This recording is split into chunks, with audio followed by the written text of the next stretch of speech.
Good evening, everyone. I'm Kamenenchev. A-State is just over 30 minutes away from a key Sunbelt road game against South Alabama. Blake Gwynn is live in Mobile with a preview. Hey, Common, yeah, we're just about to get ready for kickoff. Looking up the clock, about 42 minutes until this one gets started at 7 p.m. on ESPN2. Several storylines, again, that we continue to go over for this game. Obviously, Freddie Knighton is back for the Red Wolves.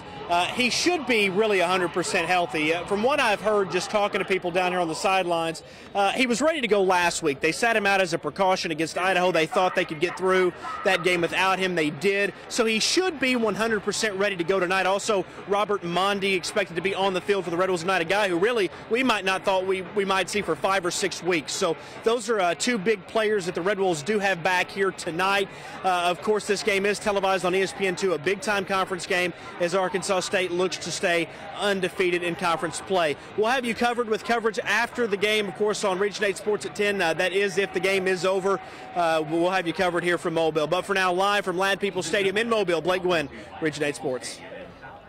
Thanks, Blake. Some A-State athletics in Jonesboro today, too, as the golf team hosted the Lady Red Wolves Classic at Sage Meadows Country Club.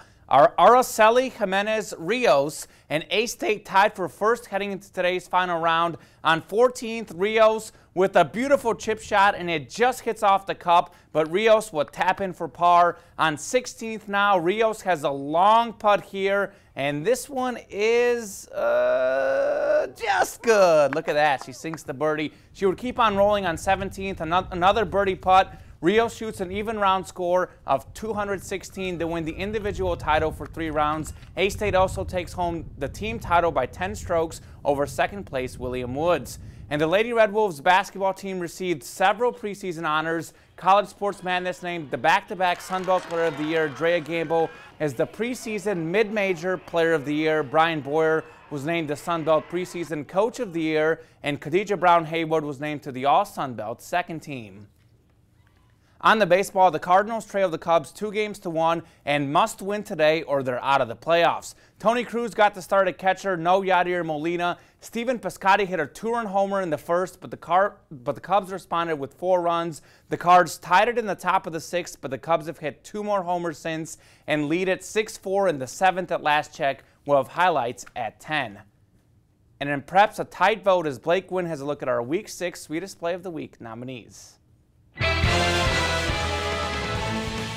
Starting with the game of the week with 21 seconds left on the clock, Rivercrest Kessler Pierce hits Hank Hill for a go-ahead score and a game winner.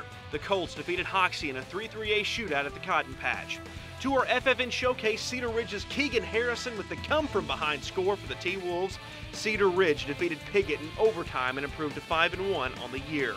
Staying with that game, switching sides, Piggott's Logan Dixon hurdles a player en route to the long touchdown. It's Dixon's 3rd Sweetest Play nomination of the year. To Highland, where Reed Mag does his best Johnny Football impersonation and finds Jacob Sisko for a big game. The Rebels defeated Harrisburg on Friday night. Jonesboro had a wild night in North Little Rock. Kedron Brunson contributed with this huge kickoff return all the way to the 2. The Canes lost on a last-minute touchdown by North Little Rock.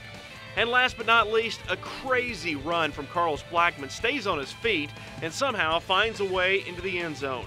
Gosnell took care of Truman in a 3-4A matchup on Friday night. Voting is open now on the sports section of KAIT8.com. It closes Tuesday at 8, and the winner will be announced that night on Region 8 Sports at 10 and will be the proud recipient of an ice cream party. And I'm headed to interview 2 USA soccer players in town from the World Cup team. Also, A-State fans head to Centennial Bank Stadium. Big watch party at 7 for the game. Oh, yes. All right. Okay, we'll be right back. Don't go away.